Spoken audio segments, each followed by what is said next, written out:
కొమరం భీం ఆసిఫాబాద్ జిల్లాలో నకిలీ విత్తనాలపై పోలీసులు కఠిన చర్యలు చేపట్టారు. కాగజ్ నగర్ మండలం పెద్దవాగు సమీపంలో నకిలీ పత్తి విత్తనాలతో వెళ్తున్న వ్యానును టాస్క్ ఫోర్స్ పోలీసులు పట్టుకున్నారు.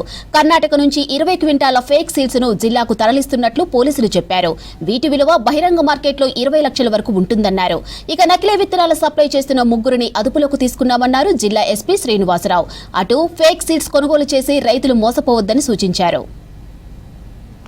పెద్దవాగు దగ్గర ఒకటి సస్పెక్టెడ్ లారీ ఒకటి మనం హెచ్చర్ వన్ ఒకటి పట్టుకోవడం జరిగింది. సో దీని పరిస్థితి చూసినప్పుడు మనకు అందులో 20 క్వింటాల cotton seed, fake cotton seed మనం గుర్తించడం జరిగింది. దాని వర్త్ 60 లక్షల రూపాయలు. సో ఇమీడియట్ గా అతను ప్రశ్న చేస్తే అది కర్ణాటక తీసుకొస్తామని చెప్పారు. గజనగర్ ఘాట్ అని కర్ణాటక ఏరియాలో అక్కడ గూడ నుంచి వస్తున్నది తెలిసింది. సో అతన్ని పట్టుకొని మనం తీసుకోవడం జరిగింది. సో ఇతను ముఖ్యంగా అతని పేరు మెయిన్ ఎక్కువ వచ్చేసి కొత్తపల్లి శివారెడ్డి అని ఇతను ఇక్కడ లోకల్ కాకినాడ ఉంటాడు. ఈయన అక్కడ తెప్పిస్తున్నాడు. సో దాంతో పాటు ఒక డ్రైవర్ లక్ష్మణ్ అని చెప్పి హెచ్ఆర్ డ్రైవర్, దాంతో పాటు సంతోష్ అని ఒక వ్యక్తి ఉన్నాడు.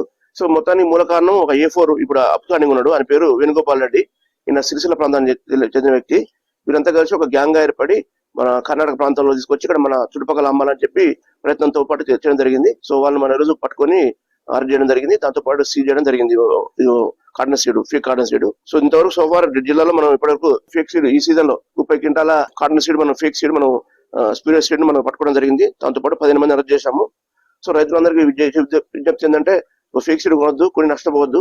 సో ప్రజలందరూ కూడా ఎవరికైనా సమాచారం ఉంటే మనకు సమాచారం ఇస్తే మనం వాళ్ళని పట్టుకోవడం జరుగుతుంది.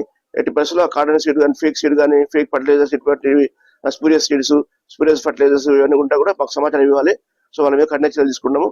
దాంతో పాటు వీళ్ళందరూ ఇంతకుముందు కేసులు ఉన్నా చూస్తాము. ఆ కేసులు ఉంటే వాళ్ళ మీద పీడీ యాక్ట్ కూడా మనం పెట్టడానికి ఆలోచన చేస్తున్నాం.